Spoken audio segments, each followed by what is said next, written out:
តើការប្រើប្រាស់ថ្នាំប៉ារ៉ាសេតាមុលមានផលប៉ះពាល់អ្វីខ្លះដល់សុខភាពបាទវីដេអូនេះខ្ញុំនឹងចែករំលែកទៅដល់បងប្អូនអរគ្នាអំពីផលប៉ះពាល់នៃការប្រើប្រាស់ថ្នាំប៉ារ៉ាសេតាមុលបាទហ្នឹងហើយអញ្ចឹងបងប្អូនអរគ្នាកុំភ្លេចជួយ share វីដេអូនេះទៅកាន់អ្នកដទៃឬក៏កាន់បងប្អូនដទៃទៀតឲ្យគាត់បានឃើញផងបាទតោះកុំឲ្យខាតពេលយូរសូមទៅតាមដានទស្សនាវីដេអូរបស់ខ្ញុំទាំងអស់គ្នាដូចតទៅបាទពាក្យថាប៉ារ៉ាសេតាមុលឬក៏ប៉ារ៉ាបាទគឺបងប្អូនក្មេងចាស់ប្រុសស្រីបាទអ្នកទីក្រុងអ្នកជនបទអ្នកស្រុកស្រែចម្ការអីទាំងអស់បាទគឺពីច្រើនគឺស្គាល់ថាប៉ារ៉ាអញ្ចឹងណាបងប្អូនបាទប៉ុន្តែអ្នកនរគ្នាប្រហែលជាអត់ដឹងទេនៅពេលដែលប្រើប៉ារ៉ាហ្នឹងទៅគឺវាមានផលប៉ះពាល់ទៅដល់សរីរាង្គផ្សេងៗនៅក្នុងរាងកាយរបស់យើងបាទទៅដល់បញ្ហាសុខភាពផ្សេងៗអញ្ចឹងណាបាទខ្ញុំជឿជាក់ថាបងប្អូនច្រើនគឺអត់ដឹងទេបាទអញ្ចឹងវីដេអូថ្ងៃនេះគឺខ្ញុំនឹងចែករំលែកទៅបងប្អូនអរគ្នាថាតើគេប្រើប្រាស់ប៉ារ៉ាហ្នឹងព្យាបាលទៅលើបញ្ហាអ្វីខ្លះបាទហើយមួយទៀតតើពេលដែលប្រើប្រាស់ប៉ារ៉ាហ្នឹងទៅគឺវាមានផលប៉ះពាល់ទៅដល់កន្លែងណាខ្លះនិងមានបញ្ហាសុខភាពអ្វីខ្លះរបស់រាងកាយរបស់យើងបាទអញ្ចឹងសូមសម្ដាប់ដូចតទៅបាទសំណួរទី1បាទតើគេប្រើប្រាស់ប៉ារ៉ាសេតាមុលហ្នឹងគឺដើម្បីព្យាបាលបញ្ហាអ្វីខ្លះបាទតោះយើងទៅមើលទាំងអស់គ្នាដូចតទៅបាទចំណុចទី1បាទគេប្រើប្រាស់ប៉ារ៉ាសេតាមុលនេះគឺកាត់បន្ថយការឈឺចាប់កម្រិតស្រាលនិងការឈឺចាប់កម្រិតមធ្យមបាទការឈឺចាប់ទាំងនោះមានដូចជាបាទការឈឺក្បាលការឈឺចាប់ពេលមករដូវបាទការឈឺធ្មេញបាទការឈឺចាប់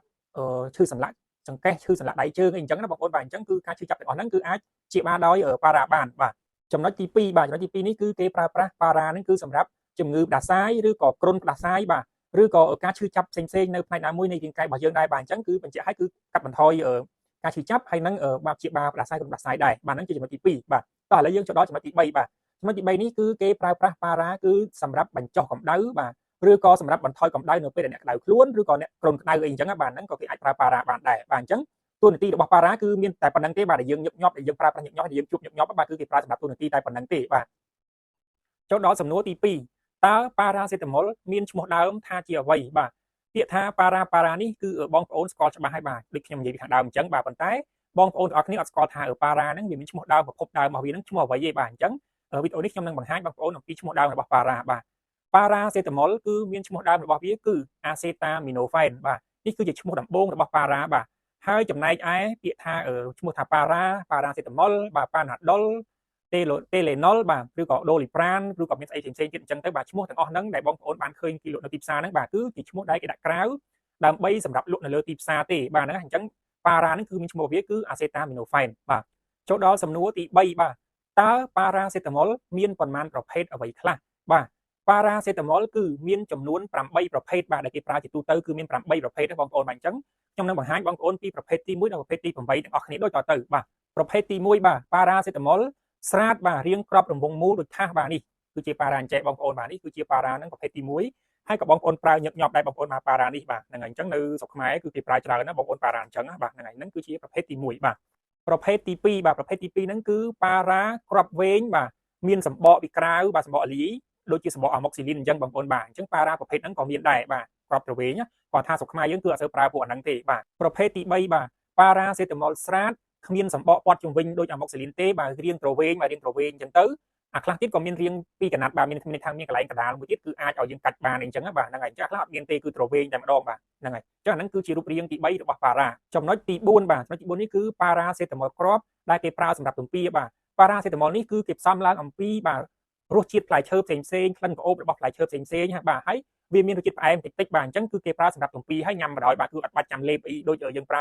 ើថ្នាំប៉ារ៉ាលេបបាទគឺសម្រាប់តែទំពាទេអាពួកហ្នឹងបងប្អូនបាទដូចវីតាមីន C អីចឹងដែលយើងទៅទំពាញ៉ាំអីចឹងបាទអញ្ចឹងប៉ារ៉ាសេតាមុលប្រភេទហ្នឹងក៏មានដែរបាទចូលដល់ចំណុចទី5បាទចំណុចទី5នេះគឺប្រភេទប៉ារ៉ាសេតាមុលបែបសេរ៉ូបងប្អូនបាទអញ្ចឹងបែបស៊ីរ៉ាប់ឬក៏សេរ៉ូហ្នឹងបាទអញ្ចឹងក្មេងៗគឺភាគច្រើនគេប្រើប៉ារ៉ាសេរ៉ូហ្នឹងសម្រាប់ក្មេងៗបាទតែគាត់អាយុតិចទៅហើយប៉ារ៉ាសេរ៉ូហ្នឹងគឺវាមានកម្រិតដូសរបស់វាតិចអីអញ្ចឹងទៅបាទគឺងាយស្រួលឲ្យក្មេងប្រើមួយថ្ងៃប្រហែលស្លាបព្រាឬក៏ប្រហែល cc នៅលើគម្របដែលគេបានដាក់នៅក្នុងប៉ារ៉ាហ្នឹងហ្មងអញ្ចឹងបាទហ្នឹងហើយអញ្ចឹងនេះគឺជារូបរាងបាទឬក៏ប្រភេទប៉ារ៉ាប្រភេទទី5បាទប្រភេទទី6បាទប្រភេទទី6នេះគឺប៉ារ៉ាសេតាមុលដែលមានរូបរាងរាវដូចទឹកបាទហើយវាគឺមិនខាប់ដូចប៉ារ៉ាសេរ៉ូទេបាទអញ្ចឹងប៉ារ៉ានេះគឺគេប្រើវាជា solution សម្រាប់ផឹកដែរបាទអញ្ចឹងបាទសម្រាប់មនុស្សដែលអត់អាចលេបថ្នាំឲ្យបានអញ្ចឹងបាទសម្រាប់អ្នកជំងឺដែលដេកសន្លប់អីឬក៏ដូចថាពិបាកក្នុងការលេបថ្នាំអីសម្រាប់មនុស្សធំអីក៏គេប្រើដែរបាទហ្នឹងជាពួកប៉ារ៉ាដែលមានជាតិ solution រាវបាទគឺអត់ខាប់ដូចទឹកទេសំទោសបាទគឺអត់ខាប់ដូចសេរ៉ូទេបាទចំណុចទី7បាទចំណុចទី7នេះគឺប្រភេទប៉ារ៉ាសេតាមុលដែលគេប្រើសម្រាប់បៀមវាលាយឆាប់ដាក់ចូលក្នុងមាត់ទឹកគឺវាបៀមហើយយើងលេបតែម្ដងបាទឬក៏ប្រភេទប៉ារ៉ាដែលយើងដាក់ទឹកពុះបងប្អូនបាទគឺអាចមានប្រភេទទឹកពុះដែរអញ្ចឹងដាក់ទឹកពុះហើយយើងផឹកអាទឹកពុះហ្នឹងទៅគឺដូចប៉ារ៉ាដតៃទៀតដែរអញ្ចឹងបាទគាត់ថាវាជាទម្រង់ដាក់ទឹកពុះឬក៏ទម្រង់បៀមក្នុងមាត់បាទ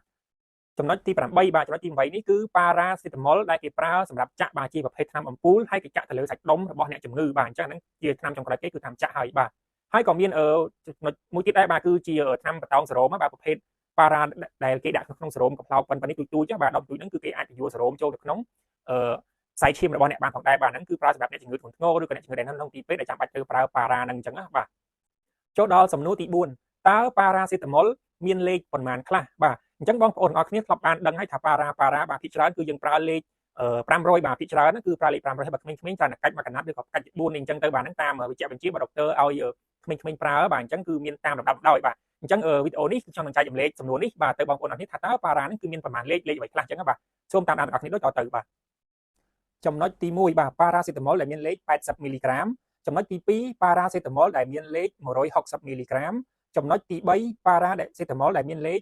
250មីលីក្រាមចំណុចទី4បាទ paracetamol ដែលមានលេខ325មីលីក្រាមចំណុចទី5បាទ paracetamol ដែលមានលេខ500មីលីក្រាមនិងចំណុចទី6 paracetamol ដែលមានលេខ650មីលីក្រាមបាទហើយមាន para មួយចំនួនទៀតបាទដែលមានដល់លេខខ្ពស់បំផុតគឺលេខ1000ណាបងប្អូនបាទអញ្ចឹង para នេះគឺនៅខាងប្រទេសផ្សេងៗគេមានប្រើបាទប៉ុន្តែវាមិនមានការប្រើលក់ដូរចាំបាច់សម្រាប់ប្រើដល់លេខថ្នាក់ហ្នឹងទេបងប្អូនបាទអញ្ចឹងជាទូទៅគឺគ្រប់ប្រទេសទាំងអស់គឺភាគច្រើនគេប្រើលេខ500នេះហើយបាទ para បងប្អូនបាទហ្នឹងហើយអញ្ចឹងបងប្អូនជ្រាបជាព័ត៌មានទាំងអស់គ្នាចូលដល់សំណួរសំខាន់ហើយបាទតើការប្រើប្រាស់ថ្នាំ paracetamol មានផលប៉ះពាល់អ្វីខ្លះបាទនេះគឺជាសំណួរសំខាន់ដែលបងប្អូនទាំងអស់គ្នាត្រូវតែយល់ដឹងបាទតោះឥឡូវយើងទៅតាមដានទាំងអស់គ្នាដូចតទៅបាទចំណុចទី1បាទចំណុចទី1នេះមានហើមកន្ទួលក្រហមចេញពីក្នុងស្បែកបាទភាគច្រើនគឺកើតនៅលើផ្ទៃមុខឬក៏កើតនៅបរិវេណភ្នែកបាទបើថាមានការអាការហើមកន្លែងហ្នឹងបាទហើមផ្ពាល់ឬក៏ហើមចំហៀងហើមថ្ងាសអីអញ្ចឹងបាទអញ្ចឹងអាការហើមប៉ោងហ្នឹងគឺវាពណ៌ក្រហមហើយហើមចេញពីសាច់ក្នុងមកហ្មងបាទហ្នឹងគឺផលប៉ះពាល់របស់ para ចំណុចទី2ការវង្វេងស្មារតីបានន័យថានៅពេលដែលអ្នកប្រើប្រាស់ paracetamol ច្រើនលើសកំណត់លើសដូសឬក៏ប្រើញឹកញាប់បាទហើយប្រើជាប្រចាំអីអញ្ចឹងទៅបាទឬក៏ប្រើមិនត្រឹមត្រូវតាមវិជ្ជាបញ្ជារបស់ដុកទ័របាទអញ្ចឹងគឺអាចធ្វើឲ្យអ្នកវង្វេងស្មារតីបានដែរបាទចំណុចទី3បាទការប្រើប្រាស់ paracetamol ច្រើនក៏អាចធ្វើឲ្យមានអាការៈឬក៏បញ្ហាវិលមុខធីងធងដែរបាទអញ្ចឹងកន្លែងហ្នឹងបងប្អូនត្រូវចំណាំចំណុចទី4បាទមានកន្ទួលអុចនៅលើស្បែកបាទវាអាចប្រែប្រួលមានពណ៌ច្រើនទៅតាមស្ថានភាពរបស់មនុស្សម្នាក់ៗបាទហើយវាអាចធ្វើឲ្យស្បែករមាស់ដូចជារបៀបអាឡែស៊ីឬក៏ការឈឺចាប់ផ្សេងៗនៅលើស្បែកបាទអញ្ចឹងអាហ្នឹងក៏ជាបញ្ហាដែលការប្រើប្រាស់ paracetamol មិនបានត្រឹមត្រូវឬក៏ប្រើប្រាស់ជាប្រចាំឬក៏ប្រើប្រាស់គ្មានវិជ្ជាបញ្ជាអីអញ្ចឹងបាទចំណុចទី5បាទចំណុចទី5នេះគឺកើនឡើងកម្រិតជាតិអាម៉ូញ៉ាក់នៅក្នុងឈាមបាទដែលវាអាចគំរាមកំហែងដល់អាយុជីវិតរបស់អ្នកដែលបណ្ដាលមកពីជំងឺថ្លើមនិងភាពខុសប្រក្រតីឬក៏ខុសធម្មតានៃជាតិអ៊ុយរិកនៅក្នុងរាងកាយរបស់អ្នកបានផងដែរបាទចំណុចទី6បាទគឺមានប្រតិកម្មអាឡែស៊ីផ្សេងៗបាទវាមានបញ្ហាអាឡែស៊ីនៅកន្លែងណាមួយអញ្ចឹងណាបាទបន្ទាប់ពីយើងប្រើ para នឹងដែរចំណុចទី7បាទគឺធ្វើឲ្យសម្ពាធឈាមឡើងខ្ពស់ឬក៏អាចបង្កទៅជាជំងឺលើឈាមបានបាទបើយើងប្រើប្រាស់ para នឹងមិនបានត្រឹមត្រូវមិនបានតាមវិជ្ជាបញ្ជាបាទចំណុចទី8បាទធ្វើឲ្យចង្វាក់បេះដូងលោតញាប់ឬក៏ដើរញាប់ឬក៏ធ្វើឲ្យសម្ពាធឈាមចុះមកទាបបាទកម្រិតទាបអញ្ចឹងណាបងប្អូនបាទអញ្ចឹងអាការប្រើប្រាស់ para មិនបានត្រឹមត្រូវក៏មានបញ្ហាអស់នឹងដែរបាទចំណុចទី9បាទចំណុចទី9នេះធ្វើឲ្យចំនួនផ្លាកែតនៅក្នុងឈាមធ្លាក់ចុះទាបបាទអញ្ចឹងកាលណាប្រើប្រាស់ para មិនបានត្រឹមត្រូវបានតាមវិជ្ជាបញ្ជាចប់ជាប្រចាំប្រើខុសដូសប្រើខុសក្បួនគឺធ្វើឲ្យផ្លាកែតនៅក្នុងឈាមនោះធ្លាក់ចុះបានផងដែរបាទចំណុចទី10ចំនួនកោសិកាឈាមសចុះទាបបាទអញ្ចឹងការប្រើប្រាស់ para មិនបានត្រឹមត្រូវក៏អាចធ្វើឲ្យចំនួនឈាមសនៅក្នុងខ្លួនរបស់អ្នកចុះទាបបានផងដែរបាទចំណុចទី11បាទចំណុចទី11នេះគឺធ្វើឲ្យពុលថ្លើមបាទអញ្ចឹងកាលណាបងប្អូនប្រើប្រាស់ paracetamol ច្រើនលើសកំណត់បាទប្រើញឹកញាប់បាទប្រើចេះតែប្រើអត់ដឹងក្បួនបាទគឺធ្វើឲ្យពុលថ្លើមហើយអាចបង្កឲ្យអ្នកដែលប្រើពុលថ្លើមហ្នឹងគឺស្លាប់បានបាទកន្លែងហ្នឹងជាចំណុចដែលសំខាន់ជាងគេបងប្អូនបាទសូមប្រុងប្រយ័ត្នបាទចំណុចទី12បាទចំណុចទី2នេះគឺធ្វើឲ្យខូចតម្រងនោមដោយសារតែឥទ្ធិពលនៃថ្នាំនិងសារធាតុគីមីរបស់ថ្នាំ para ហ្នឹងបានផងដែរបាទអញ្ចឹងកាលណាតែប្រើច្រើនញឹកញាប់រ៉ាំរ៉ៃប្រើគ្មានដឹងពេលវេលាអញ្ចឹងណាចេះតែនឹកឃើញចង់លេបគឺលេបទៅអញ្ចឹងទៅបាទឈឺក្បាលបន្តិចក៏លេបស្អីបន្តិចក៏លេបអញ្ចឹងទៅបាទអញ្ចឹងទៅ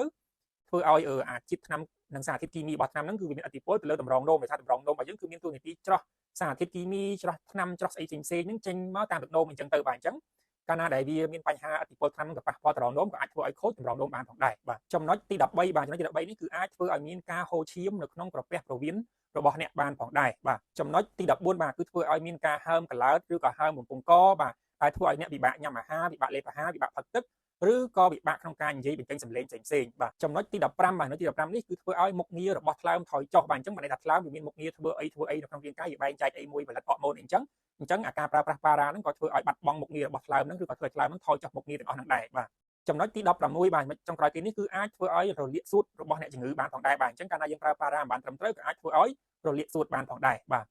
វីដេអូរបស់ខ្ញុំដែលតាក់ទងទៅនឹង para នេះគឺបានមកដល់ទីបញ្ចប់ហើយបើសិនបើបងប្អូន មានអ្វីដែលមិនយល់ឬក៏ចង់សួរជាអ្វីមកអាចទម្លាក់ comment នៅក្នុងវីដេអូនេះបានបាទអញ្ចឹងអរគុណបងប្អូនទាំងអស់គ្នាដែលបានតាមដានទស្សនាវីដេអូរបស់ខ្ញុំតាំងពីដើមដល់ចប់បាទកុំភ្លេចជួយ share ទៅកាន់អ្នកដទៃផងបាទជួបគ្នានៅវីដេអូក្រោយបន្តទៀតបាយបាយ